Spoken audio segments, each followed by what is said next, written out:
Buenas tardes. Sean todos bienvenidos a este ciclo del conversatorio titulado La época de Francisco de Paula Santander. El tema que nos reúne hoy es la administración del primer gobierno militar. Nuestro anfitrión será el profesor Armando Martínez. Él nos hará la exposición sobre este tema y posteriormente daremos la palabra a los asistentes.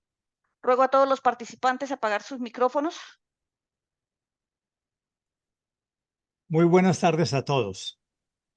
En 1882, un famoso politólogo francés que se llamaba Ernest Renan dio una conferencia en la Sorbona que ha sido publicada muchas veces con el título ¿Qué es una nación? En esta conferencia tan famosa y tan reproducida, él sostuvo que una nación es el resultado de un largo pasado de esfuerzos, de sacrificios y de muchos desvelos. Y en ese largo pasado de sacrificios y desvelos, todas las naciones heredamos muchos sufrimientos acumulados. Pero además, las naciones siguen existiendo porque es una gran solidaridad en la cual todos queremos seguir siendo parte de la nación que nos tocó. Pero cuando uno examina su propia nación, en nuestro caso la nación colombiana, fácilmente encontramos periodos de mucho sufrimiento colectivo. En el caso de Colombia, entre 1948, cuando fue asesinado el caudillo Gaitán, y el comienzo de la administración Rojas Pinilla, nosotros la hemos llamado la violencia, para insistir en la gran cantidad de sufrimiento y asesinatos que ocurrieron en ese pequeño periodo. Pero eso es una cosa que sucede en los últimos 200 años de existencia de nuestra nación. Hoy vamos a hablar un poco de la primera administración republicana de la República de Colombia, que justamente empezó con el gran sufrimiento de un gobierno militar. Cuando yo publiqué el libro de Santander, que algunos de ustedes ya tienen, en ese momento yo había identificado 5 gobiernos militares, pero después de que salió el libro identifiqué uno más.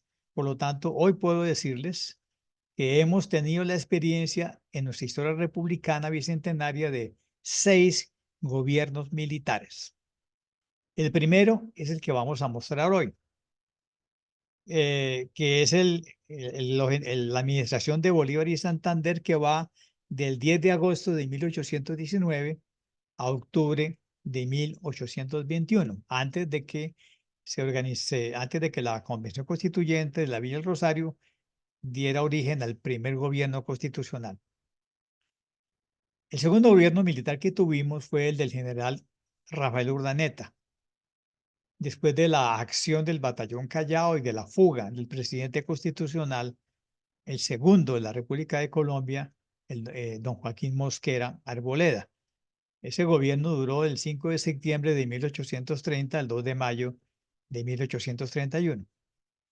El tercer gobierno militar fue el que resultó el golpe de Estado que le dio el general José María Melo al presidente José María Obando, y que duró del 17 de abril al 4 de diciembre de 1854. Y el que acabo de encontrar es el gobierno militar que resultó de la entrada triunfante del general Mosquera a Bogotá, la única revolución triunfante que hemos tenido en nuestra historia, que va del 18 de julio de 1861 hasta que en Río Negro lo eligieron presidente constitucional. Y fue un gobierno militar porque actuaron los generales López, Gutiérrez de Piñeres y Miguel Alzate como comandantes de los 2 ejércitos que tomaron Bogotá y le quitaron el mando al presidente Bartolomé Calvo. Y ya más recientemente, porque ya habíamos nacido, tenemos los 2 últimos. el de las Fuerzas Armadas, que presidió el teniente general Gustavo Rojas Pinilla, que va del 13 de junio de 1953 al 10 de mayo de 1957, y el que lo depuso, que es el gobierno de la Junta Militar, que restauró el orden constitucional entre el 10 de mayo de 1957 y el 7 de agosto del 58, cuando le entregó el mando al primer presidente del Frente Nacional, Alberto Lleras Camargo. Esos 6 gobiernos militares han sido de muy corta duración, afortunadamente, si lo comparamos con los gobiernos militares que han sido tan comunes en los estados nacionales de Sudamérica, que han durado mucho tiempo. Así que para nosotros son realmente gobiernos excepcionales. Pero hoy vamos a hablar del primer gobierno militar.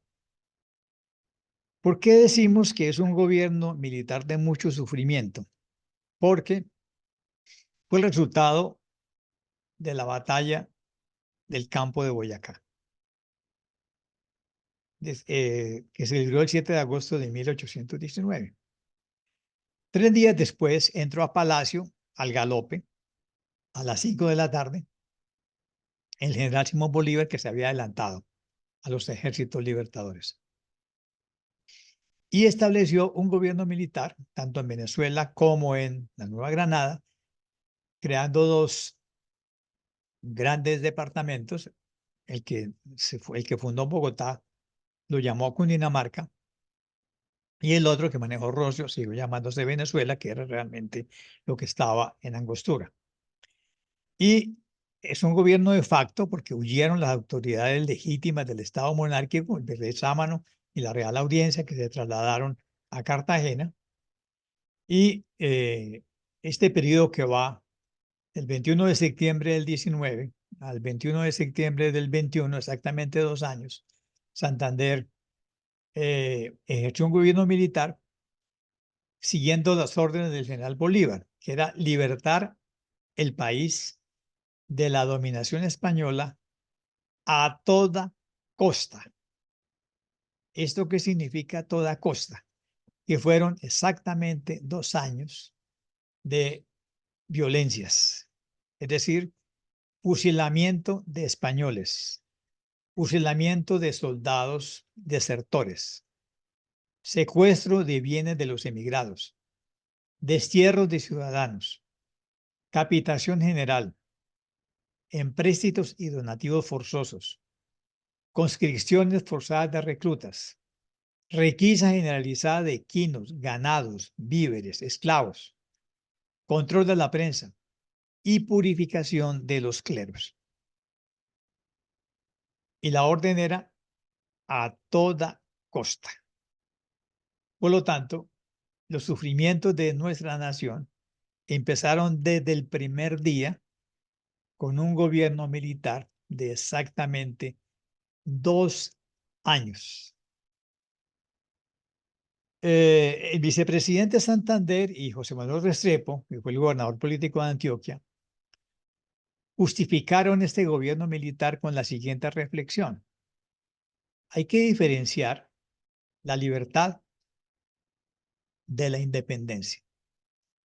Son 2 cosas diferentes. Y ellos dijeron, lo primero que necesitamos es la independencia a toda costa.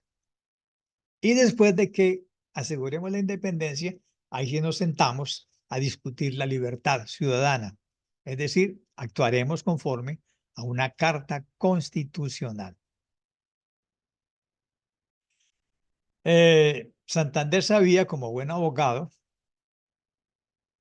qué significaba esto.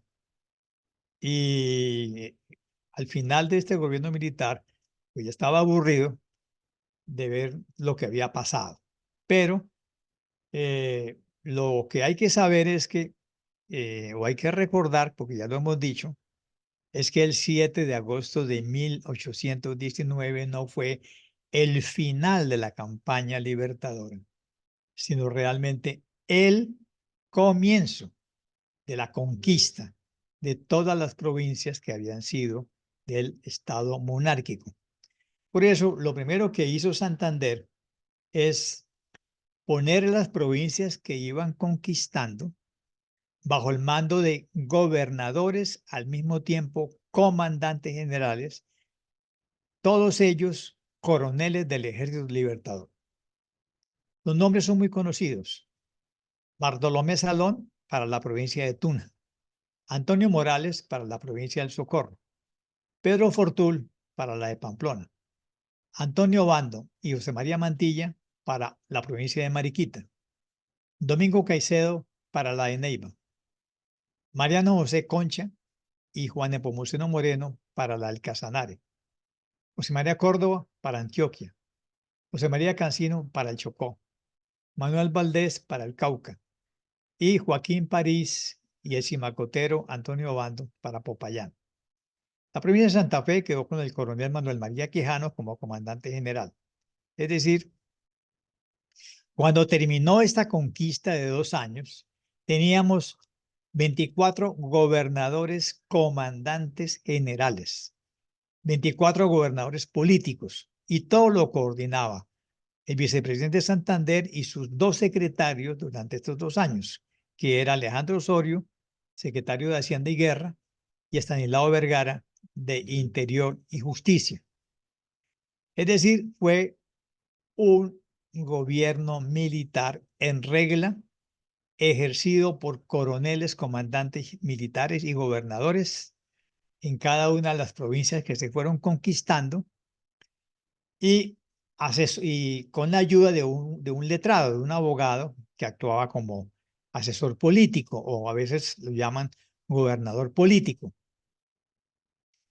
Es un gobierno militar en regla porque lo primero que todo era conquistar la independencia y esperar que en Villa del Rosario de Cúcuta nos dijeran cómo iban a ser las reglas de la libertad.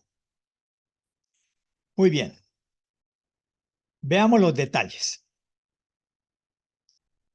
Acuérdense que he dicho que el 7 de agosto de 1819 es el comienzo de la conquista militar, no es el final. El final de la conquista militar va a ocurrir hasta 1823 en el mar Atlántico, con la famosa acción del lago de Maracaibo del general José Padilla, que nos dio el mar territorial que hoy en día tenemos, y después de eso solamente quedaba tomar Puerto Cabello y se terminó con Puerto Cabello y la plaza de Maracaibo. Realmente con la caída de Puerto Cabello se cierra el ciclo de la conquista. Muy bien, veamos los detalles. Primero, un gobierno militar significó entre 1819 y 1821 fusilamientos a granel de españoles y de colaboradores de la Real Audiencia y del Virrey. Y significó desterrar a todos los opositores al gobierno militar. ¿Eso qué significa? Que desde agosto de 1819, español que se encontrara en un camino automáticamente era fusilado y expropiado. ¿En base a cuál derecho? En base a la guerra a muerte que había declarado Bolívar en Venezuela. La guerra a muerte va a durar hasta que se encuentren Bolívar y Murillo en Santa Ana y acuerdan durante 3 meses suspender la guerra a muerte. Pero como aquí todavía estamos en guerra a muerte, es fusilen. Santander empezó a dar las órdenes. Fusilen de inmediato a todos los españoles que aprehendan.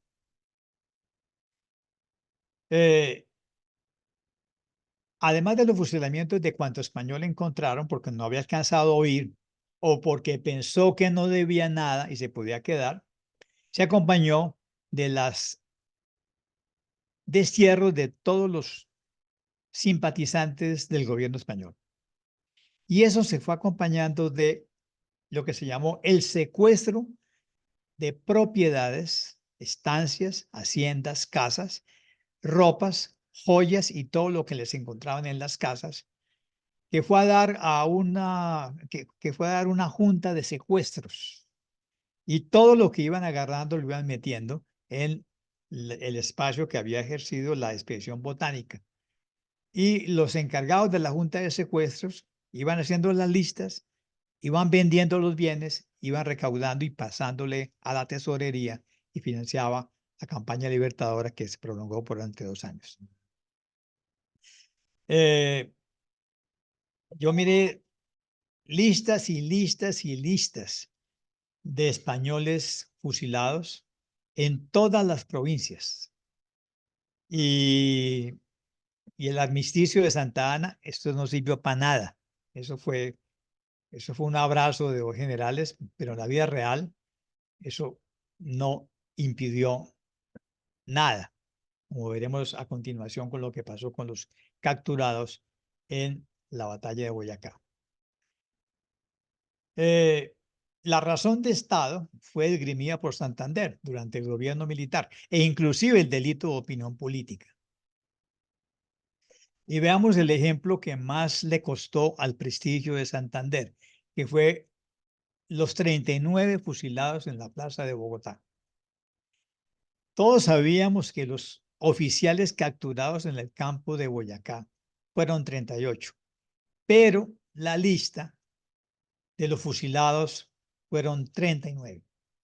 ¿Por qué hay uno más? Eso nos lo cuenta Juan Francisco Ortiz en sus reminiscencias. Y nos dice que un viejo español, Juan Francisco Malpica, en el atrio de la catedral, en un arrebato de indignación cuando iban a fusilar a los 38 oficiales, entre ellos Barreiro, dijo ante unos espectadores: no le hace, que atrás viene quien las endereza, aludiendo a los españoles que aún estaban en armas. Le contaron a Santander y Santander dijo: pues métanlo en la fila de fusilamiento. Y a este pobre viejo, por abrir la boca, lo fusilaron esa misma tarde. Esto hoy en día lo llamaríamos fusilamiento por el delito de opinión, pero el viejo Juan Francisco Malpica, que era un viejo boticario, solamente abrió la boca y al paredón. Eso sucedió en todas las provincias, porque cuando salieron todos los soldados del Ejército Libertador, provincia por provincia, la orden era expropiar todas las propiedades de españoles, todos los bienes y pasarlos a la Junta de Secuestros y empezar a formar en cada provincia milicias con conscriptos a la fuerza, mínimo 500 por provincia. De modo que lo que tenemos en 2 años es un gran esfuerzo de conquista militar provincia por provincia hasta llegar al 23 al lago de Maracaibo. Por supuesto, los excesos fueron notorios. Muy bien. Segundo elemento del gobierno militar: reclutamiento forzoso de jóvenes solteros de todas las provincias. La orden eran 500 por provincia, pero había provincias muy pobladas de jóvenes, con lo cual los números fueron subiendo. A la provincia del Socorro le sacaron 1.800 conscriptos reclutas con sus uniformes militares, porque la orden de Pedro Fortul, que se le fue dada en Bucaramanga el 29 de noviembre del 19, es: todo hombre soltero es un soldado, porque para que la patria no se pierda pendejamente, como en el año 1816. Entonces, la meta era: o se van a los infiernos, a los godos, o se van a los montes. Pero joven, buen mozo y sano, entra a la recluta. Como todos los jóvenes fueron conscriptos a la fuerza, era obvio que en las noches intentaban escapar, muchos. Las deserciones fueron generalizadas en todas las provincias. y la orden para el desertor es fusilamiento o por lo menos palazos. De modo que muchos reclutas los llevaron amarrados, a otros les dieron baqueta y a los más rebeldes fusilamiento. La conscripción fue generalizada en todas las provincias y, por ejemplo, a la provincia de Cartagena llegaron 1.600 bogotanos imberbes y muchos murieron de enfermedades. La ordenanza española imponía pena de muerte al desertor, pero en Cundinamarca se prefirió la pena de baquetas, es decir, una fila de hombres con palos por la cual debía pasar el desertor y recibir baquetazos. Pero en el Cauca sí hubo muchos fusilamientos. El general Valdés no paraba de quejarse de las deserciones y sin embargo se ocurrió. Ahora, Bolívar dio la orden de reclutar solamente 3.000 esclavos negros, sacándolos de las provincias que los tenían, Popayán y Antioquia. Y se les ofreció la libertad si combatían con los ejércitos libertadores. 2.000 lo debía poner la provincia de Popayán, 1.000 la provincia de Antioquia. Se convertirían en libertos y debían escogerse entre los negros más robustos y empezaron a moverlos. Ahora, ¿qué significa la liberación de 3.000 esclavos para meterlos a las milicias republicanas? Significan que 3.000 propietarios se quedaron sin sus esclavos. Pero resulta que buena parte de los dueños eran viudas o señoras que vivían del trabajo de los negros, porque tenían 1, 2 o 3, dado que aquí no había esclavistas grandes. Luego, algunos generales del sur encontraron lo que había pasado. Las pobres viudas sin trabajadores en la miseria.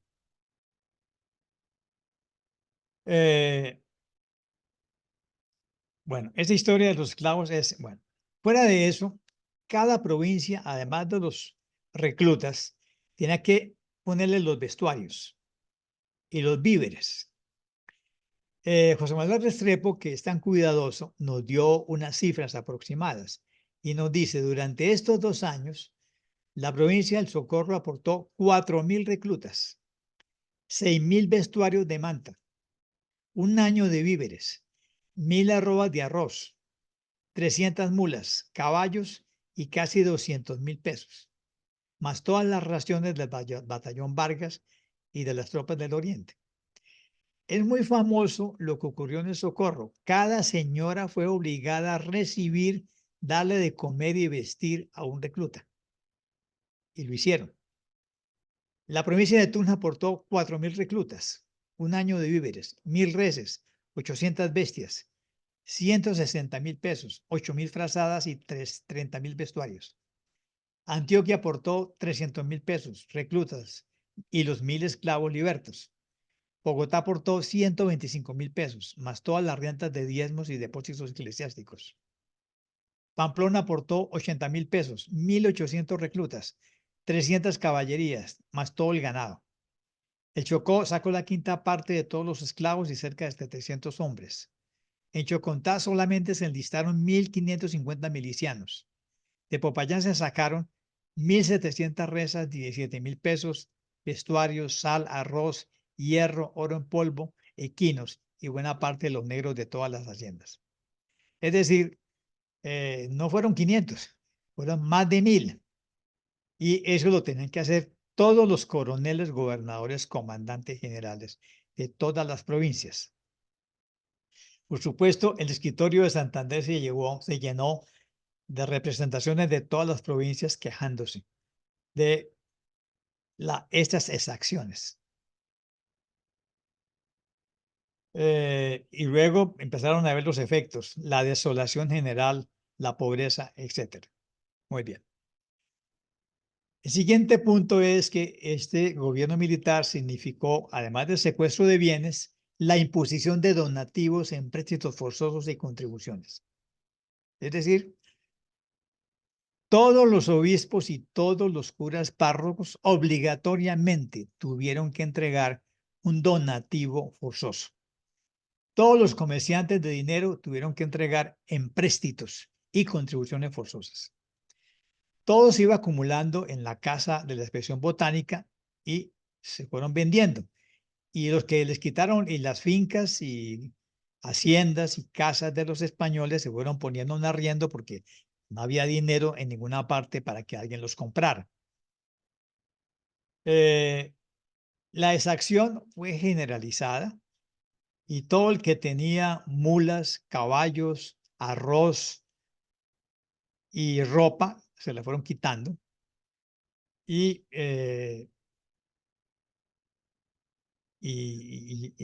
luego comenzó el reparto de bienes. La orden de Bolívar era que había que enviar la angostura 100.000 pesos. Y le digo a Santander, usted me tiene que mandar 30.000 pesos mensuales. Y Popayán solito me tiene que mandar 400.000 pesos. O sea, la conquista militar de todas las provincias costó un dineral. Y Restrepo llevó muy bien las cuentas. 25.000 pesos tuvo que prestarlo Mariquita, 16.000 Antioquia, 50.000 en Chocó. Se tomaron todo el dinero que estaba en las cajas reales de Bogotá, Antioquia, Yondo. Se tomaron los caudales de las cajas de Limón de los Santos Lugares de Jerusalén, los depósitos de personas intestadas, los caudales de cofradía y de obras pías, todo el dinero de diezmos, 120.000 pesos entre los comerciantes y hacendados, 12.000 que le sacaron a los eclesiásticos.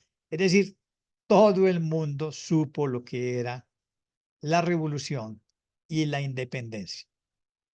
Todo el dinero de la Casa de Moneda fue sacado y gastado en el suministro y abastecimiento de las tropas de lo que se llamó ahora el Ejército Libertador.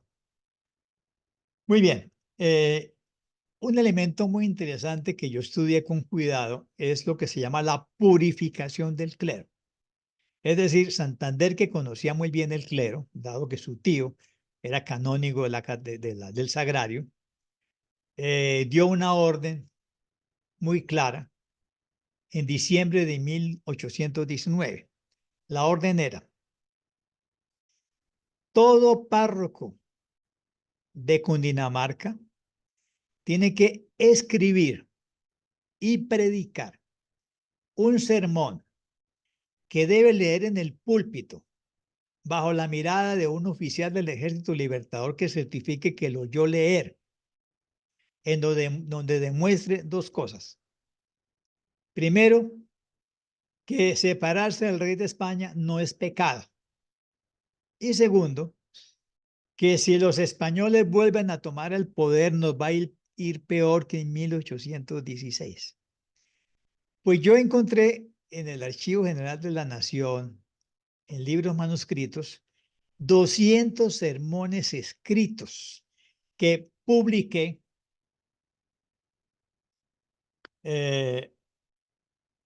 en la academia. Son 2 tomos, y en estos 2 tomos transcribí y publiqué 200 sermones que se predicaron entre diciembre de 1819 y todo el año de 1820, donde cada párroco mostró su sabiduría en la lengua latina, en el conocimiento del Antiguo Testamento, el libro de los Macabeos, el Nuevo Testamento, para demostrar que el clero se había purificado y apoyaba el régimen republicano. Y todos vienen con la certificación del oficial del Ejército Libertador, donde dice: yo lo oí predicar y es exactamente lo que está escrito. Se salvaron porque fueron coleccionados por el secretario del Interior, encargado del cumplimiento. Es decir, al purificar el clero y volverlo republicano a la fuerza, probado con estos sermones, los que se mantuvieron refractarios, siguiendo al rey de España, fueron desterrados. Por ejemplo, la provincia de Pasto, que tenía curas tan refractarios, todos fueron llevados a Guayaquil. Y se les quitó el dinero, las tierras, todo. Esos pobres les tocó el exilio en Guayaquil. Eso lo miré yo bien, lo que demuestra que un gobierno militar se puede dar esos lujos. Y obviamente no quedó cura realista ni para un remedio. Muy bien. Esos dos tomos que se consiguen en la Lerner, a los que les interesa, se pueden divertir leyéndose 200 sermones y aprendiendo mucho latín. Y sobre todo el uso, el conocimiento profesional que los curas que se quedaron hicieron. Por ejemplo, casi todos repiten un lema de la historia de los macabeos que se llama: es preferible para nosotros morir en el combate que ver las desgracias de nuestra nación y el santuario. Y bueno, y usan todo lo del Antiguo Testamento, sobre todo de los jueces, para esto. Muy bien. Hay provincias que fácilmente se integraron a la República. Por ejemplo, la provincia de Socorro, que había sido revolucionaria muy temprano en 1810 y que a todos los hombres y mujeres le fue muy fácil adoptar el régimen republicano. La provincia de Pamplona igual. Pero hay provincias que tradicionalmente amaban al rey y les costó mucho trabajo aceptar el régimen republicano. ¿Eso qué quiere decir? Que estas fueron las provincias más castigadas por el ejército colombiano. Y la más legendariamente castigada es la provincia de Pasto. Bueno, hay muchos libros de historiadores que han estudiado la represión que hicieron los ejércitos colombianos en Pasto y en Túcares contra los movimientos campesinos. Ustedes han oído hablar de Agustín Agualongo y todos sus amigos. Contra las monjas del convento de la Concepción, contra los curas, contra los religiosos. Esta provincia legendariamente es la más castigada y hoy en día todavía en Pasto, el 24 de diciembre, hacen una limpia para curarse de las heridas del castigo de lo que se llamó la Navidad Negra, que duró 3 días. Pero cada vez más los historiadores encuentran otras provincias castigadas, y una de las que no nos han hablado mucho es la provincia de Sogamoso. ¿Por qué fue castigada la provincia de Sogamoso? Porque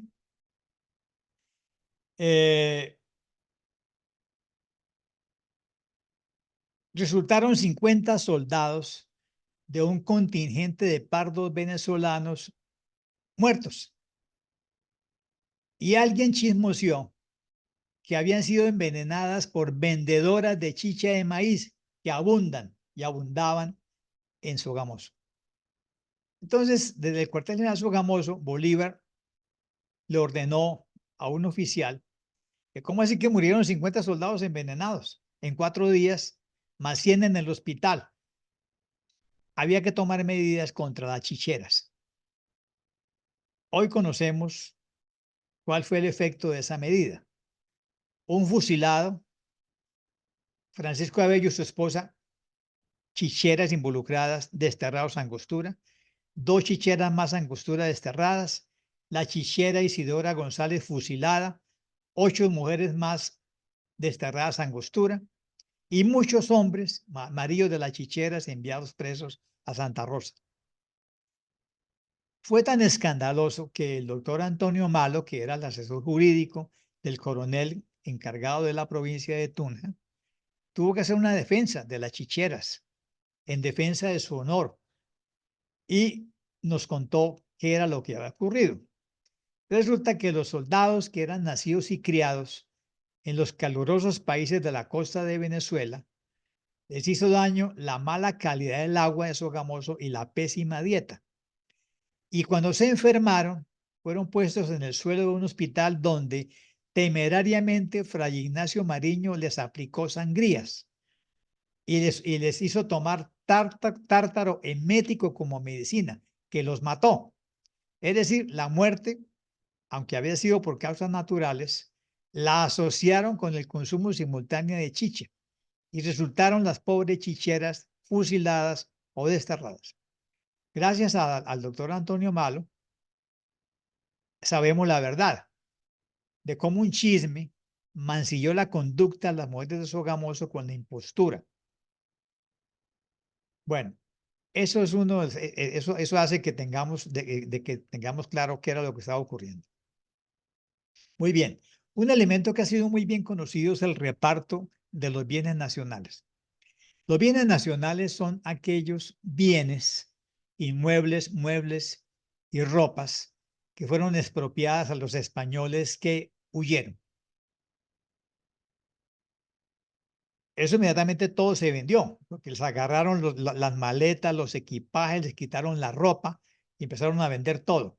Pero luego sabemos que todo lo que eran bienes nacionales representados en casas y haciendas de la Comisión de Secuestros, empezaron a adjudicarlo a los oficiales del Ejército Libertador.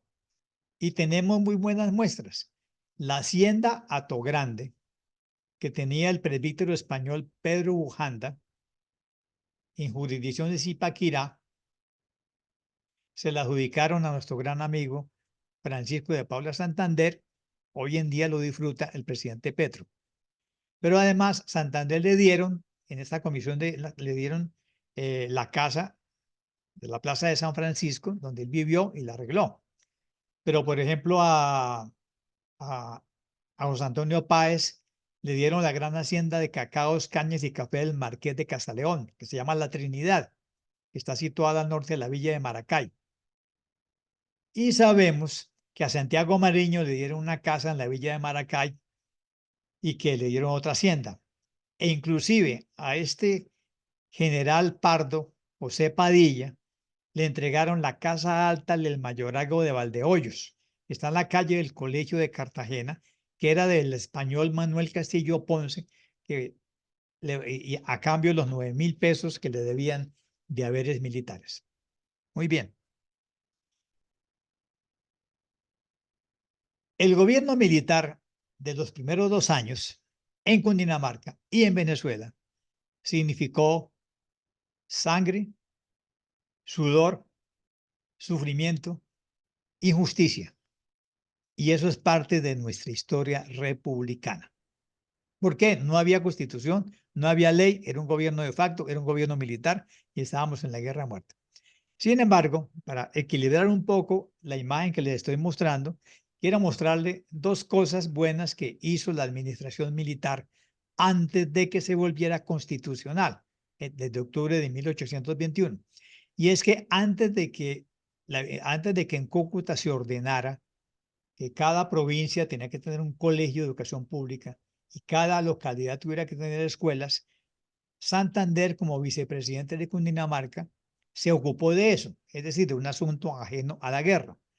Desde el 6 de octubre de 1820, decretó que todas las ciudades y parroquias debían tener una escuela pública, financiada con rentas de propio, conforme al artículo 34 de la Ordenanza de Intendentes de la Nueva España. Que todos los conventos de religiosos debían abrir una escuela pública y que todos los frailes debían ser maestros. Que toda parroquia que tuviera 30 vecinos tenía que costear una escuela pública y que en los pueblos de indios también tenía que haber. Y dijo, los maestros tienen que enseñarle a los niños a leer y escribir, principios de aritmética, los dogmas de la religión y la moral cristiana. Deben aprender los derechos y deberes del hombre en sociedad y hacer ejercicios militares los jueves en la tarde y los días festivos, organizando a los niños en compañías y dotándolos con fusiles de palo. Es decir, el nuevo gobierno republicano, antes de Villa el Rosario, se echó encima la obligación de la instrucción pública. Bueno, eso hizo que Santander reformara los 3 colegios de Bogotá que existían y comenzara a ordenar que se fueran creando en los conventos menores colegios provinciales, cosa que lo va a hacer ya como presidente constitucional.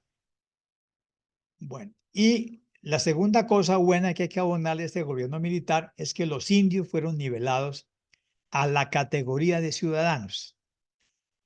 3 pueblos de indios de la provincia de Tuna, que eran Boavita, Chita y Chivatá, se negaron a pagar el tributo de indígenas. Consultados, se dijo, ustedes tienen razón, no tienen por qué seguir pagando tributos y en adelante ustedes quedan igualados a la categoría de ciudadanos, quedan nivelados en derechos y deberes, pero como ahora son ciudadanos comunes y corrientes, tienen que pagar las alcabalas por todas las transacciones comerciales, tienen que contribuir al ramo de propios para la construcción de cárceles y puentes, y ahí fue cuando a los indios no les gustó el chiste, porque les salía más barato pagar un tributo anual de $1 que tener que pagar cada domingo en el mercado las alcabalas de sus negocios. Y entonces ahí fue cuando empezaron a decirle a Bolívar que por favor le volviera a poner el tributo, que prefieran tributo que tener que pagar lo que paga cualquier ciudadano. Muy bien.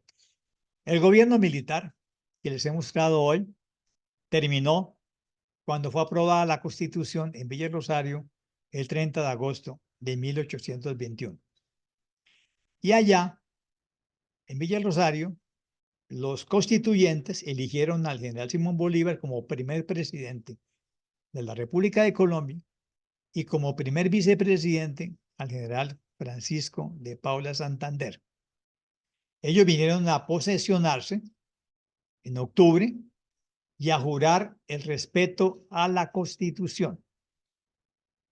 A partir de ese momento, ellos se vuelven presidente y vicepresidente constitucionales, con lo cual empieza el Estado de Derecho constitucional y Santander sabe que ahí en adelante su actuación tiene que ser conforme a derecho y como lo entendió muy bien, puso la Constitución en su mesa de trabajo, donde se reunía todas las mañanas con sus secretarios del despacho y todo lo que se decretaba lo consultaba con la Constitución. Y ahí sí empezamos a tener un Estado de Derecho, del cual hablaremos en la próxima sesión, que es el primer gobierno constitucional, y cesó ahora sí la horrible noche que fue el primer gobierno militar de la naciente República de Colombia. Tenemos que hacernos cargo de esta verdad porque la historia patriótica nos ha enseñado que todo fue bordar y cantar, pero tenemos que saber que esta nación se hizo primero con muchísimos sufrimientos y que esos sufrimientos son parte de nuestra historia y eso es lo que nos hace ser solidarios en nuestro deseo de seguir siendo parte de esta nación que ya pasó los 2 siglos de existencia. Así haya señores actuales tocados por el síndrome de Adán que piensan que el mundo empezó cuando ellos llegaron y se sentaron en la silla, olvidando 200 años de esfuerzos, sacrificios, lágrimas. Albita, eso es lo que hoy tenía que mostrarles en mis 45 minutos. Muchas gracias, profesor Martínez. A partir de ahora, le ruego a los participantes que todos los que tengan preguntas o inquietudes, por favor, estén centradas en el tema que nos reúne hoy, que fue el primer gobierno militar. Hilda, ¿tienes la palabra? Muchas gracias, Albita. Armando, muchas gracias por tu charla sobre Santander, siempre tan interesante. Yo tengo una inquietud. Bueno, Santander es una figura extraordinaria que hace tantos sacrificios cuando tiene que expropiar, pedir dineros, ahorcar la gente para crear esta nación. Luego es tan importante con la educación, tan importante con los indios, todo lo que hace con el clero. Y a mí me ha impresionado mucho, y tú lo dices en el libro, que por el resto de su vida tuvo que Santander defenderse de las calumnias vertidas por quienes desaprobaron enérgicamente su decisión de fusilar a los oficiales capturados en el campo de Boyacá. Entonces mi pregunta es, esa era una época de fusilamientos, todos mandaban a fusilar, los que tenían, digamos, el poder de mando, y naturalmente pues una cosa espantosa, pero ¿por qué tuvo que cargar él con esa pena? O sea, ¿qué fue lo que hizo que ese fusilamiento que se dio por parte de otros actores de, digamos, de ese conflicto tan terrible de la nación, no pasara nada y sí se recuerda tanto el de Santander? Mi pregunta es si es porque eran oficiales o qué fue lo que hizo que él tuviera que cargar con esa mancha, digamos, por el resto de su vida. Santander publicó 3 veces su justificación de esos 39 fusilamientos. El caso del español Malpica es inexcusable, porque no fue capturado ni era un militar. Los mandó fusilar por el delito de opinión. Ahora, Bolívar quería que estos 38 oficiales, empezando por el general Barreiro, el coronel Barreiro, los conservara para poderlos canjear. Roger Pitt ha estudiado la posibilidad del canje y ha dicho que no era posible porque los españoles no tenían prisioneros de esos rangos para poderlos canjear. Y no lo sabía tampoco, o sea, pero Bolívar pensaba que se podían canjear. Nadie ha entendido por qué él tomó la decisión. O sea, son capturados en guerra y están en la cárcel de Santa Fe, ahora llamada Bogotá. ¿Qué hace que él los mande fusilar? Es inexplicable y él trató de justificarlo. Trató de justificarlo con la idea de que había planes para que se escapara, Peligrosos. para que se escapara. Pero había muchas cosas que a él le molestaban.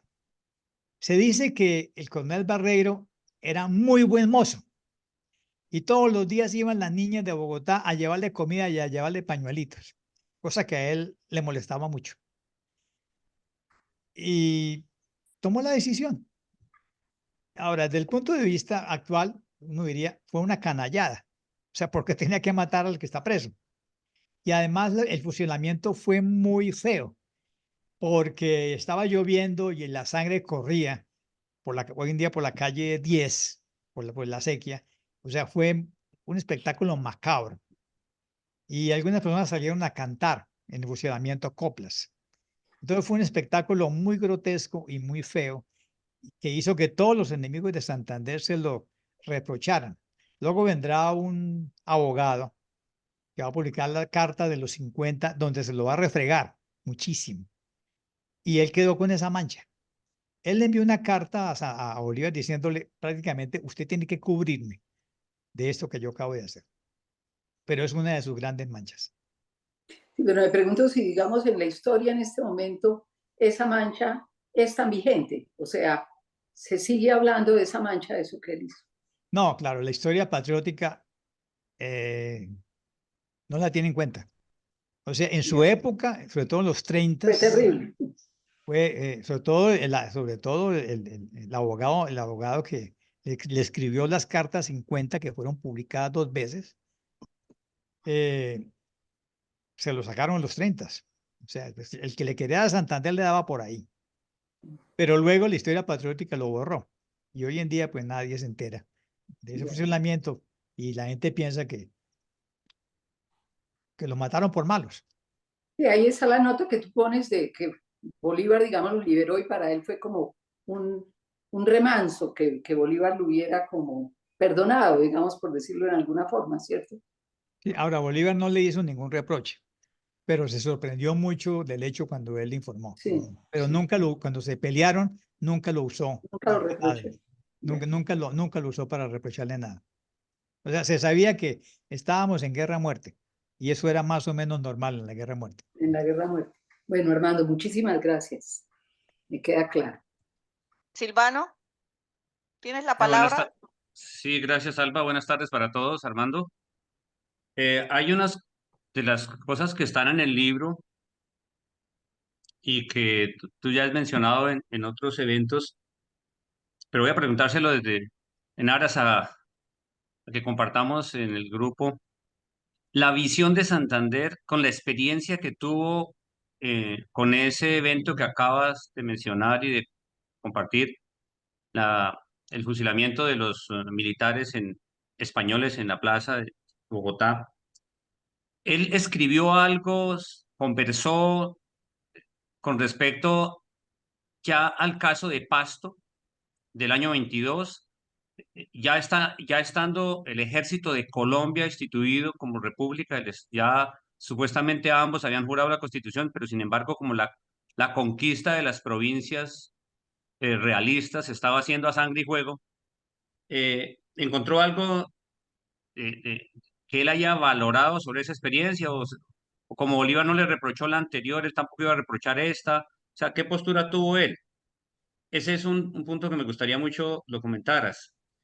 Lo otro es con respecto a los indios y a los esclavos. Entonces tengo dos preguntas al respecto. Una, cuando terminó el Congreso, ellos vinieron a firmar, a posicionarse en los cargos aquí el 3 de octubre, ellos el 6 se nombraron los secretarios de despacho, eh, se creó la Cancillería y otras cosas, y ellos salieron inmediatamente.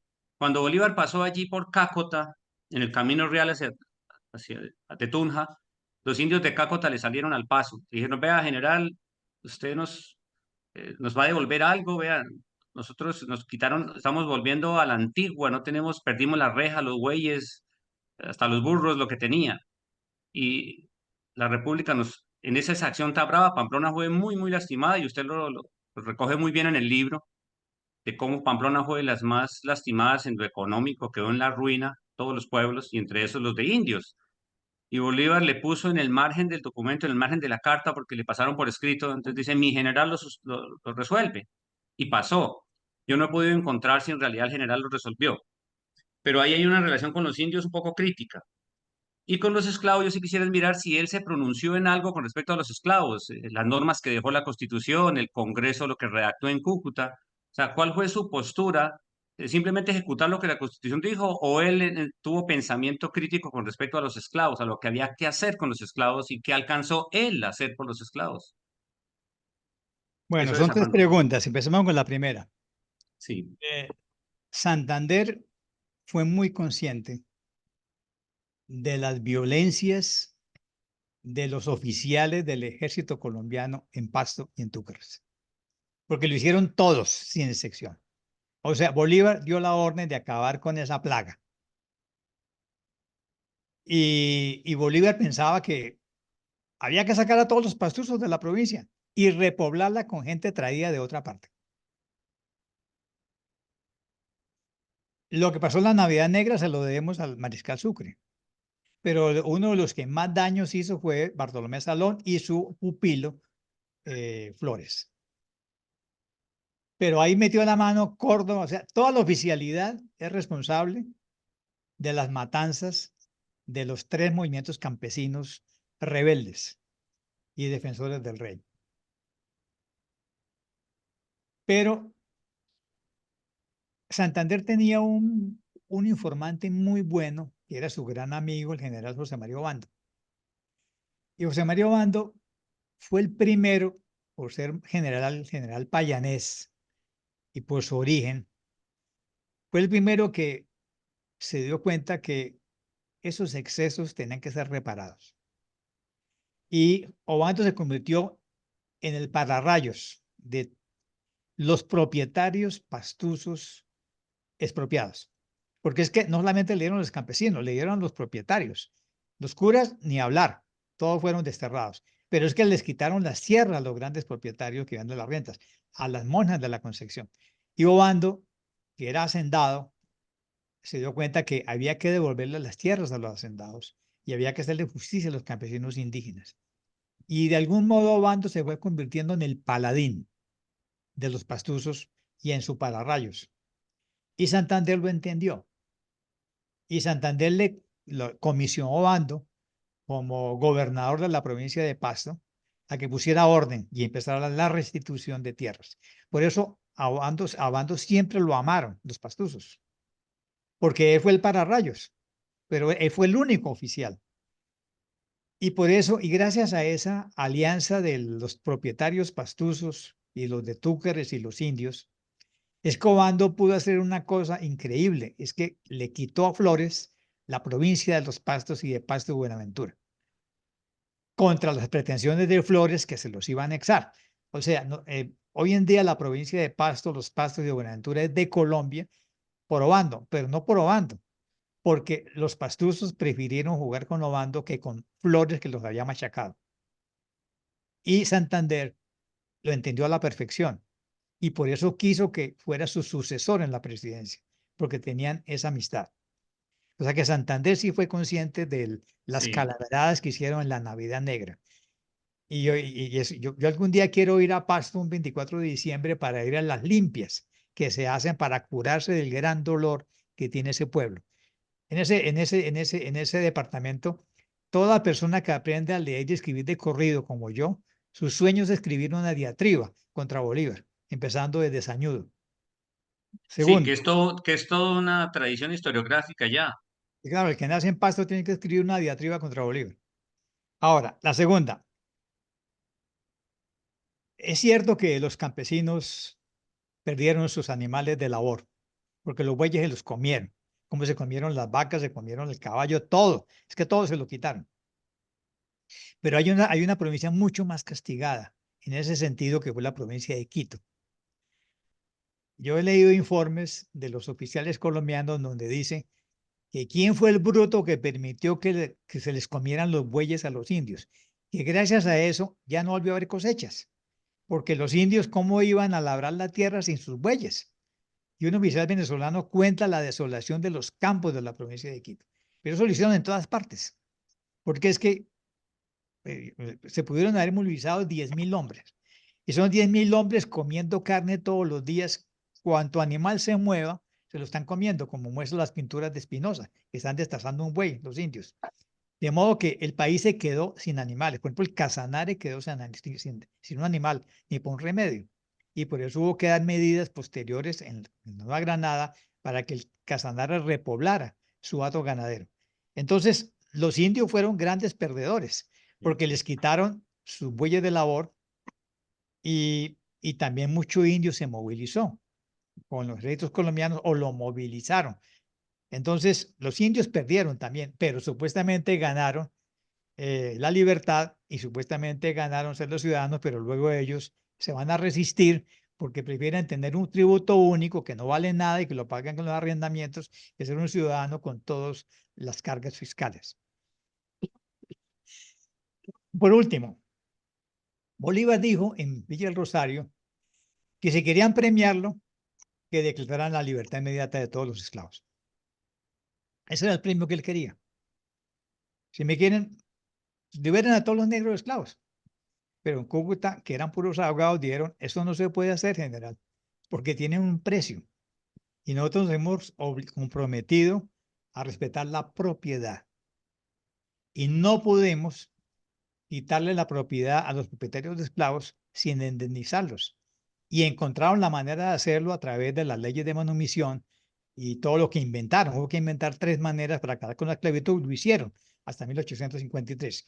Pero Bolívar sí quería liberación inmediata, pero era una responsabilidad porque el Estado no tenía cómo pagarlos.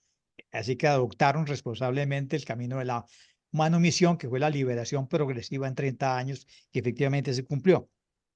Pero los 3.000 libertos que él ordenó movilizar y volverlos libertos por la guerra, probablemente la mayoría no regresó con sus amos después de la guerra. Eso no se sabe qué pasó. Ahora, hubo negros africanos, como hemos dicho, que participaron en estos colombianos y fueron condecorados con las máximas condecoraciones. Inclusive uno que hemos dicho que es natural del África. De modo que, pues Bolívar sí quiso una liberación total, pero era imposible sin pagar y no había un peso. Ahora, que los indios pidieran, como en Quito, restitución de bueyes, ¿de dónde? Es que no había un buey. O sea, ¿cómo iba él a comprometerse a restituir bueyes? Es que ya los habían comido todos.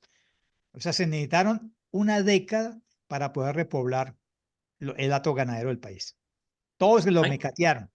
Sí. en Ahí, lo que, en lo que se llamaban raciones militares. no, ahí está la respuesta. Por decir, a los indios de Cacotan no le recuperaron Es que no nada. había con qué. ¿Usted No, no había dónde va a cómo, conseguir sí. un buey? Sí. Y eso afectó las cosechas, porque las siembras quedaron afectadas porque sin animales de labranza. Eso sucedió en Quito. O sea, vino una hambruna en Quito porque no había manera de cultivar. No, complicado. Y La del guerra fue un gobierno, desastre económico. total.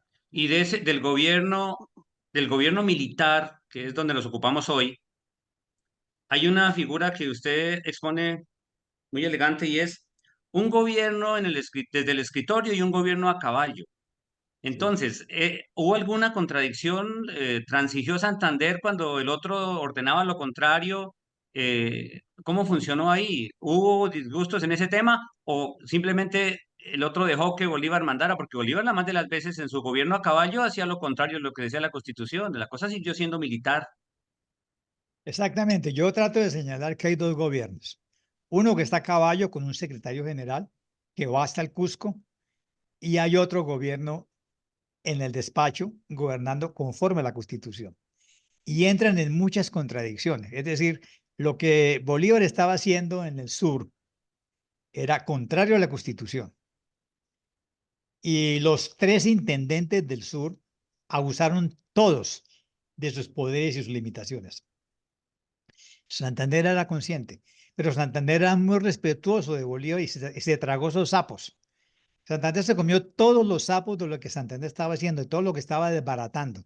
Por ejemplo, Bolívar, por su propia iniciativa, restituyó el tributo indígena en la provincia de Quito, cuando supuestamente eso ya no existía en la República de Colombia. Y Quito se quedó todo el siglo XIX y parte del XX con tributo indígena. Eso se lo debemos a Bolívar. Y eso incluyó al Cauca con Mosquera, que es un bolivariano. Y por eso hoy en día tenemos indios en esas regiones, porque echaron para atrás el proyecto liberal de acabar con el indio y volverlo ciudadano. Pero Santander se comió ese sapo, todos. El único que no se puede comer, porque era imposible, es la Constitución de Bolivia. Eso sí era imposible que se pudiera comer ese cuento de la presidencia vitalicia y el Senado vitalicio. Y ahí fue donde realmente rompieron. Bueno, no quisiera quitarles más tiempo porque ahí la manito asada por ahí de más compañeros, pero una final, Alba, discúlpeme. Dime. El saneamiento del clero.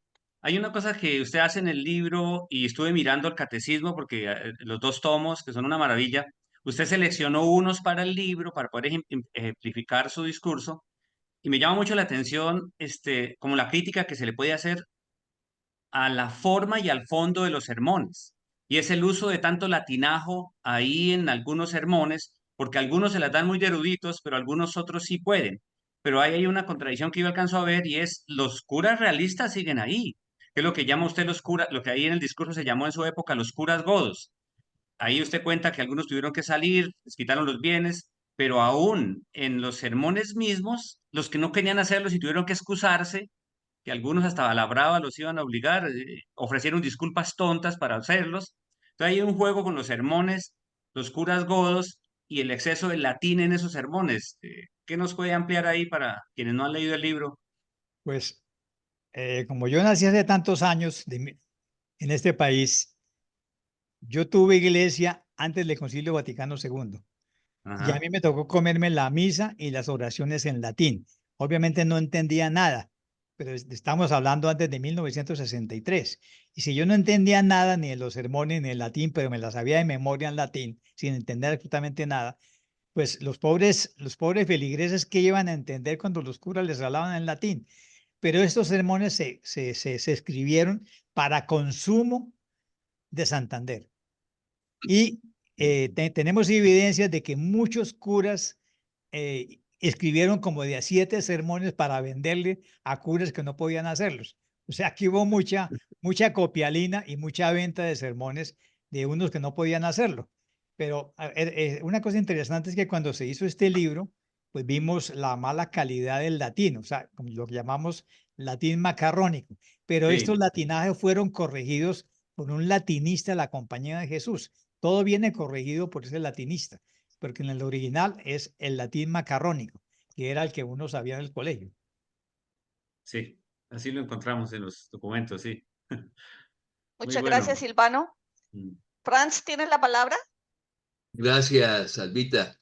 Bueno, definitivamente, pues, este libro confirma lo que ha venido haciendo Armando en todas sus investigaciones, publicaciones, conferencias, etcétera, y es develar para toda esta generación que estamos aquí asuntos que no nos imaginábamos que fueron así. Bueno, ese uno de los grandes valores de estas reuniones. Y ahí yo quiero aprovechar para hacerle dos preguntas sobre dos temas que tocó. Uno conectado precisamente con los refractarios que se fueron, los curas, pero también la pregunta específica es, si bien dijo en esta parte de la conferencia que español que vieran lo sacaban, es decir, había españoles que no salían porque hacían alguna manifestación clara y concreta de estar del lado del cambio de monarquía a nueva república, es decir, que estaban del lado de los que llamamos libertadores. Esa es la primera pregunta. Y lo segundo es, si bien estamos con Santander, pero pues se ha tocado aquí que Santander se le liberó de la pena de muerte por el famoso atentado de la noche de septembrina. De pronto es una gran oportunidad para que usted, Armando, nos cuente a todos ese otro mito que usted ha develado y que nos lo ha contado en la academia y que es valiosísimo el por qué la noche famosa no tenía como fin asesinar a Bolívar, sino tenía otro propósito. Y está conectado, pues, de alguna forma con la liberación de Santander. Gracias. Bueno, primera pregunta. Había españoles que llevaban aquí mucho tiempo y casados con criollas. Por lo tanto, ellos dijeron, ¿nosotros qué hemos hecho? Estamos aquí en nuestra hacienda tranquilos. No importa, en la provincia de Neiva, en la provincia de Mariquita, se los echaron. O sea, no respetaron que fueran gente conocida y muy buena persona. O sea, la guerra a muerte era españoles y canarios, contad con vuestra muerte. Y los inocentes se los echaron. Porque las tropas colombianas moviéndose, ¿qué iban a saber la historia de cada español? Por eso fue una gran injusticia. Y por eso fue que nos demoramos casi todo el siglo XIX para restablecer relaciones con España. Colombia fue prácticamente de los últimos en restablecer relaciones con la monarquía española después de la segunda mitad del siglo XIX. Y ese es un anticipo de la noche de septiembre. Efectivamente, pues como la Cancillería, el Palacio San Carlos va a abrir al público la habitación del Libertador, donde dormía esa noche del 25 de septiembre de 1828, nos pidieron una investigación sobre qué pasó esa noche con las mejores fuentes disponibles, entre ellas los procesados y Manuelita Sáenz, que escribió una crónica de lo que pasó por pedido de Daniel Florencio O'Leary. Y lo que encontramos con toda la documentación judicial es que Rafael Urdaneta, juez de la causa, fue el que inventó el cargo de intento de asesinato para poder fusilar 15, porque los declarantes dijeron que para matar al Libertador se necesitaban 3 personas, porque andaba por la calle solito y con un solo escolta y desarmado. Y dijeron, ¿cuántas personas se necesitan para matar a Bolívar? 3. Entonces díganos, señor juez, ¿por qué nos metimos 120 al Palacio de San Carlos? Porque nuestra intención era capturarlo y hacerle un juicio público en el Senado, que es el mismo argumento del M-19 cuando se tomó el Palacio de Justicia. Nosotros no queríamos matar al presidente, queríamos hacerle un juicio político, y ya vemos en qué terminó todo. Pues ya vemos en qué terminó lo que pasó en la noche de San Carlos.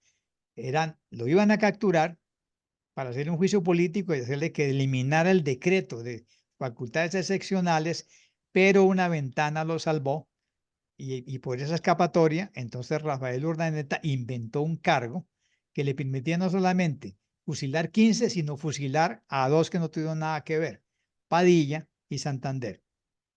A Santander no lo pudieron fusilar porque cayó todo el mundo encima, las mujeres, el clero, los obispos y el cuerpo diplomático. Pero por el pobre Pardo nadie habló, y a ese sí se lo echaron. Y a Santander lo cambiaron por conmutación y destierro. Pero todo es una treta política de Rafael Urdaneta. Y todos heredamos esa versión venezolana. Intentaron matarlo. Si hubieran querido matarlo, se hubieran echado con 3 personas. Gracias, gracias. Gracias. ¿Alguien más? ¿Tiene alguna inquietud o alguna pregunta que quiera hacerle al profesor Martínez?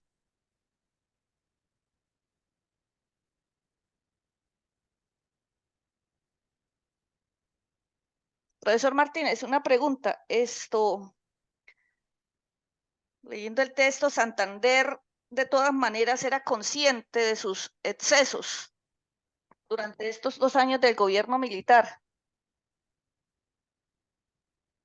¿Qué argumentos utilizaba él mismo para justificarlos? La necesidad histórica. Es que a él le decían el sultán. O sea, es que los excesos, él mismo se da cuenta de los excesos. Ahora, él tenía 2 argumentos. Uno, la orden de su jefe, a toda costa. 2, la necesidad histórica. Primero vamos a libertar eso y luego componemos cargas. Primero, para mí vamos a declarar la independencia y luego componemos cargas con la Constitución. Entonces él se justificaba en la orden que le dio su jefe y en la necesidad histórica. Pero él en el fondo sabía, como buen cristiano, camandulero, que eso que estaba haciendo era una maldad. Y usó su pluma para justificarlo de muchas maneras. Santander escribió unas 7 justificaciones de cosas que le criticaron mucho, pero esas 7 cosas se las van a perseguir toda la vida. Tuvo enemigos que también con muy buena pluma aprovecharon. Es decir, lo que él llamaba que ha sido el gran calumniado es que en su época tuvo mucha gente que escribió contra él, porque evidentemente en un gobierno militar hay muchos excesos. Y lo hicieron, y los excesos cubrieron a todos los oficiales del Ejército Libertador. Por ejemplo, el coronel Antonio Morales, que es el responsable de la matanza de la iglesia de Charalá. Es responsable porque dejó a la gente embarcada en la iglesia mientras él escapaba con su moza. Antonio Morales también tiene mucha responsabilidad en muchas tropelías. Y todos en general, todos, el general Sucre. Por eso, cuando a mí me preguntan, pero finalmente, ¿quién mató a Sucre? Yo digo, cualquier pastuso lo hubiera matado, porque es que la Navidad Negra tiene una responsabilidad neta que es él. Sí. Muchas gracias. ¿Alguien más? Sí, mire, Armando, Alba, Sigue, Silvano. pues, gracias. Armando ha estado explicando, pues, generalmente el papel, ¿cómo se dice? La integración de las tropas. Es lo que realmente sustenta que esto es una guerra civil, porque todos los actores sociales del momento están en ambos bandos, en los 3 bandos, de hecho, para la primera república fallidas. Pero aquí, en estos 2 años de gobierno militar, que ya tenemos muy claro y lo puso usted muy bien en la misión de Santander de hacer lo que le tocó a cada provincia aportar y demás. Hay una cosa que molestan mucho y sobre todo la gente que le gusta trabajar la historia ideologizada y presentista por ahí a ratos. Si quisiéramos unos porcentajes de participación de los indios en las campañas, de los negros ya más o menos la tenemos porque por orden hubo que meterlos a las tropas, se iban, se evadían, pero los indios sabemos que fueron esencialmente realistas. Tuvo que ver esta perspectiva generalmente realista, los indios estaban convencidos que el rey los protegía, tuvo que ver algo eso con, ¿qué será de la otra conferencia? Con el mal manejo o el incompleto manejo que se le dio a las tierras del resguardo en tiempos de la igualación, o trabajamos el tema de la igualación en la próxima conferencia más bien y nos ocupamos ahorita del tema de la afiliación militar. ¿Van a la guerra los indios en ambos bandos, pero en qué condiciones van? Hay una diferencia, indudablemente, en los indios que son pocos los que van a la guerra en las tropas colombianas, en las tropas independentistas frente a los indios que van a la guerra por la causa realista. Pues es que los indios viven en comunidades y cada comunidad tiene un cura. Y todos los indios se referencian contra su cura. Entonces, hay que examinar comunidad por comunidad. Los indios de Pasto casi todos eran realistas porque desde el siglo XVI, 4 comunidades religiosas se repartieron en 4 cuarteles Pasto. O sea, Pasto fue una república cristiana dividida en 4 cuarteles y cada una con una orden religiosa. De modo que allá sí hay una simbiosis entre una comunidad regular y los indios.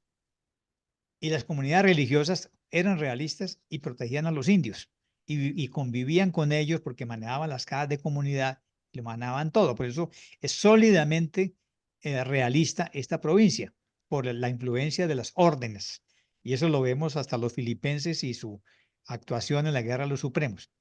Pero en otras provincias depende del cura. Por ejemplo, 10 días después del 20 de julio llegaron a Santa Fe los indios de Chuachi a defender la independencia. ¿Por qué? No la independencia, sino la Junta. ¿Por qué? Porque el cura era de Bucaramanga y era absolutamente liberal. Que luego será el obispo Esteves, José María Esteves. Entonces él los trajo a defender. Entonces depende del cura. Lo mismo sucede en Santa Marta. Los curas de Santa Marta son realistas y por eso los indios de Santa Marta son realistas. Entonces a cada indio hay que preguntarle quién es su cura para uno saber para dónde juega. Entonces los indios juegan en los dos bandos, pero mayoritariamente jugaron con el rey porque tenían 3 siglos acumulados de legislación real protectora de los indios. Los indios son los grandes protegidos y los grandes privilegiados por el rey, al punto que en la política indiana de Juan de Solórzano Pereira, todo un tomo se lo comen la legislación de los indios. Son absolutamente protegidos. Y ellos sabían que en el rey siempre tendrían protección, igual que en las comunidades religiosas regulares. Por eso el indio siempre juega así. Pero hay otras comunidades que juegan con un cura que dio, que fuera republicano. Ahora, es muy difícil cuantificarlos en las guerras porque ellos no son milicianos normales. Entonces, se pueden contar los batallones de pardos, se pueden contar las milicias de blancos, pero a los indios nadie los cuenta porque tienen funciones secundarias. Ellos son los que abastecen al cuerpo de ejército, son los vaquianos y abastecedores. Lo mismo sucede con las mujeres. Esos soldados siempre dicen, si vamos a sacar 4.000 del socorro, la cuenta es doble, porque van 4.000 mujeres detrás de cada hombre. Y eso duplica siempre las raciones militares. Ellas no tienen derecho a ración militar, pero ellas son las que viven robando el maíz, la papa y el ganado. Pero eso no está cuantificado, porque solamente cuantifican la ración y el pre del soldado. Pero uno sabe que al lado de él hay gente que no está cuantificada ni en ración ni en pres, que es la mujer del soldado. Un soldado se mueve con su mujer. Y eso es mucho más claro en Ayacucho, porque en Ayacucho sí tuvimos un coronel López que nos lo cuenta al detalle. Cada soldado, una mujer.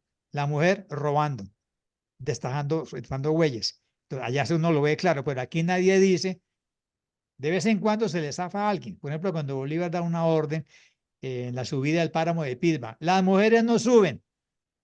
Usted uno sabe que iban las mujeres. Sí. Las mujeres subieron. Eso no hubo manera de pararlas. Sí. Subieron y luego bajaron. Porque si la mujer no está robando comida en el día, en la noche, ¿qué va a comer el soldado? Sí. Bueno, Armando, el tema de la Junta de Secuestros, que usted la trata también, y es que me llama la atención, hay un detalle que se dio en la defensa que hace Nariño en el Congreso.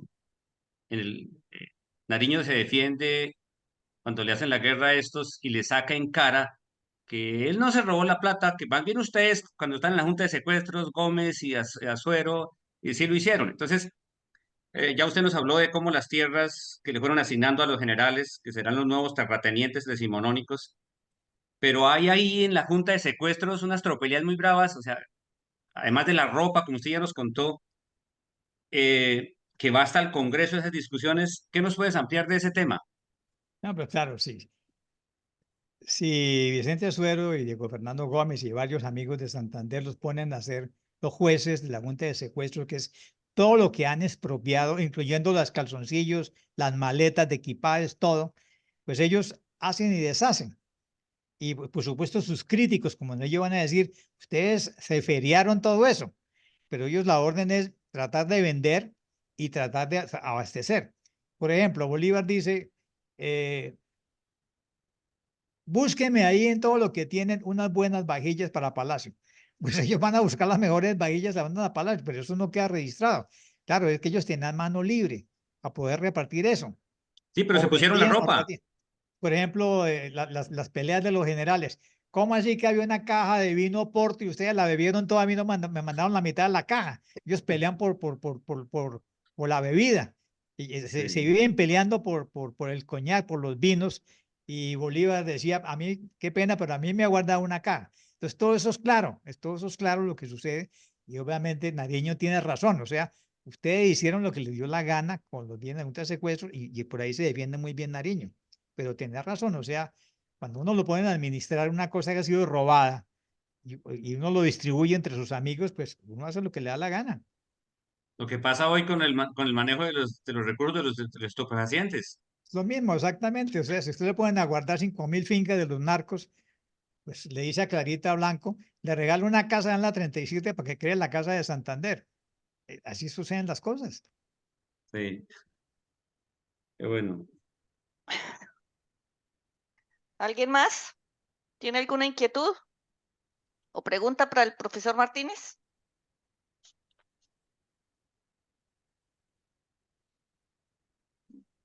Bueno, Agradecimientos, saludos, gracias.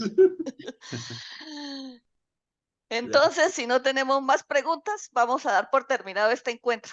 Damos las gracias a nuestro anfitrión y a los asistentes y los esperamos a todos el próximo viernes, que es 7 de junio, con el tema la administración del primer gobierno constitucional de Colombia. Muchas gracias a Muy todos bien. por su Bueno, asistencia. Gracias. felicidades, muchas gracias. gracias. Muy Muchas ameno. gracias. Gracias a todos. Gracias, gracias. A ustedes. Buenas noches para todos.